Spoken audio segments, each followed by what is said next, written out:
Et dono la benvinguda a un altre capítol dels 24 períodes estacionals del calendari xinès. Aquest calendari divideix les 4 estacions de l'any en 24 períodes de 15 dies cadascun. Si vols saber més coses sobre aquests 24 períodes, clica aquesta targeta. Avui parlarem del període que va del 3 al 18 de febrer. Aquest període és anomenat Li Chuan o principi de la primavera. El moviment aparent del Sol és de 315 graus des de l'equinocci de primavera. Això vol dir que, en el seu període anual de rotació, ja ha recorregut pràcticament tota la circumferència. Queden només 60 graus per tornar al punt de partida, a l'equinocci de primavera. Un detall important és veure com en el pensament xinès l'any no comença coincidint amb l'equinocci de primavera en el punt 0, sinó que ho fa 60 dies abans, en el període que anomenen Li Chuan, començament de la primavera. La nit del 3 de febrer, sobre les 7 del vespre, la cua de l'Ossa Major senyalarà directament al nord-est, just a 45 graus del nord. Si comencem a veure insectes per les vores dels camins o que les flors han brotat de sobte, és perquè en Li Chuan comença un nou any, un nou cicle que s'ha de celebrar.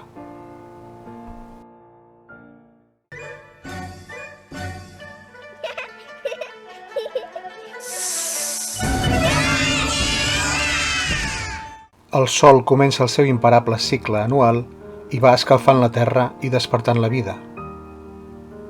Tot i que el Yin encara és present, hi tindrem uns quants dies de canvi sobtat de temps, amb vent, fred i pluges. En el llenguatge del I Ching, això ve representat per l'hexagrama Tai, la pau, on 3 línies Yang i 3 línies Yin troben l'equilibri. Hi ha tanta energia Yin com Yang, dies més càlids i dies més freds. Si en comptes de l'any estéssim parlant d'un dia, ara correspondria al període que va entre les 3 i les 5 de la matinada, el naixement de la claror i la posta en marxa de l'activitat. En els antics llibres que parlaven dels calendaris, això s'expressava amb unes frases rituals, com ara el vent de l'est fa fondre el glaç, que correspon als primers 5 dies del període. 5 dies després podem parlar de que els insectes hivernats es comencen a moure, despertant del seu son invernal, i els últims 5 dies els peixos pugen a la superfície dels rius gelats. Com que el gel no és tan gruixut, comencen a nedar amb tota llibertat. Per l'entrada de l'any nou, les portalades de les cases a Xina es decoren amb símbols vermells que representen l'alegria, com ara el caràcter Chuan, primavera, o el caràcter Fu, felicitat, que s'acostuma a penjar a l'inrevés. La nit de Cap d'Any és costum deixar el llum obert per facilitar l'entrada de la nova energia Yang. I l'endemà, el primer dia de l'any, es fan volar diferents tipus d'estels, omplint els espais de color i d'alegria. A moltes cases se juga a posar un ou dret en equilibri. Aquell qui ho aconsegueixi tindrà fortuna, alegria i sort durant tot l'any.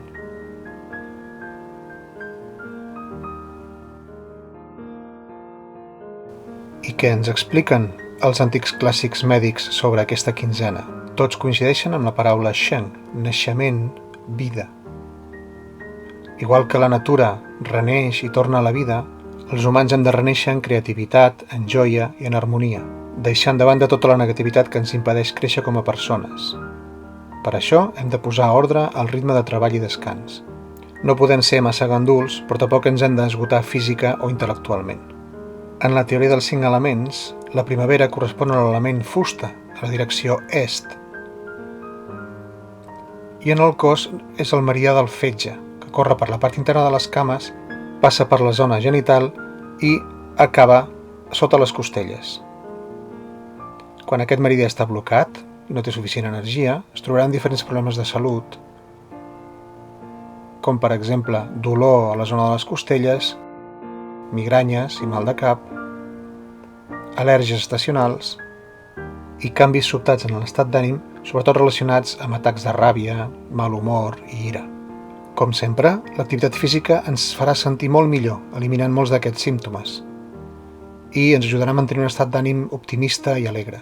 Com que la relació yin-yang canvia durant aquesta quinzena, l'alimentació també canvia de manera harmònica. Durant les festes de l'any nou xinès és quan es mengen els rotllets de primavera, sobretot en el sud de Xina. El rotllet de primavera és una forma de mossegar la primavera, de fer un tast de primavera, igual que menjar un bon plat de fideus xinesos, que representen la llarga vida. Quan es mengen no es poden partir i han d'entrar sencers a la boca. Plats importants d'any nou és el peix sencer. La paraula peix en xinès és equivalent a prosperitat. I una altra manera de mossegar la primavera i donar-li la benvinguda és menjant rave vermell. Quan se'l mossega fa un espetec molt sec, un crec molt clar, que també és un símbol d'alegria i felicitat. En els àpats d'aquests dies no hi poden faltar els 5 amics de primavera: els dàtils vermells, o gínjols, la pastanaga, la mel, la ceba i el gingebre. També s'acostumen a fer delicioses crepes i diferents tipus de pastissets dolços o salats. La medicina xinesa recomana menjar aliments com el fetge de porc o diferents tipus de carns magres amb el mínim de greix possible. Tot i així, el més important per a l'alimentació d'aquesta quinzena és que no faltin mai verdures de fulla verda, molt beneficioses per augmentar l'energia yang del fetge. Utilitzarem porros, algues, tomàquets, naps, cilantre, alls, cúrcuma,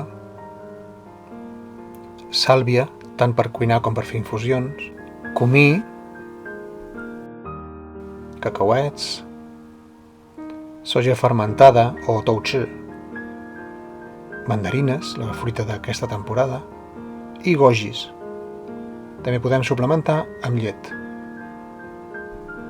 Per fer circular la sang i l'energia de tot el cos i mantenir la salut general, podem seguir algunes senzilles regles, com ara llevar-nos d'hora i anar a dormir tard, aprofitant al màxim la llum solar. Obrir les finestres per ventilar les cases, deixar que entri aire fresc i nou, i practicar qigong, com sempre. La saviesa taoista proposa pentinar-se el cabell amb la punta dels dits, sempre de davant enrere, per estimular la circulació de la sang al cap. Això pot prevenir mals de cap, migranyes, i facilita la circulació de la sang i energia.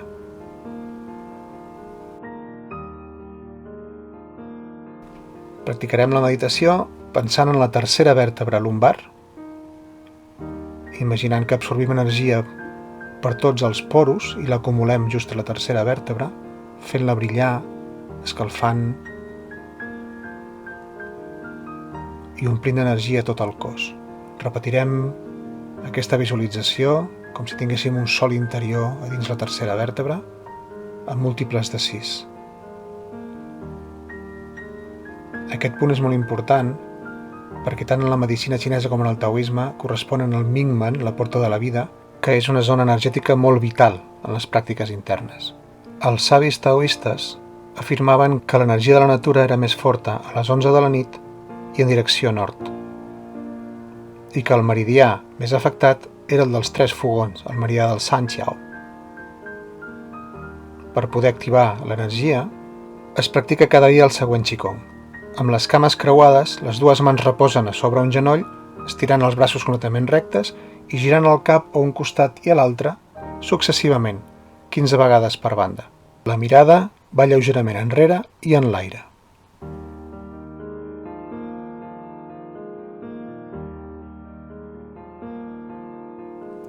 Moltes gràcies per haver-nos acompanyat fins al final del vídeo. Si ens vols contactar amb nosaltres, fes-ho a través d'aquest mail. I recorda subscriure't i activar la campaneta, de manera que puguis rebre totes les notificacions. Fins la propera. Adeu.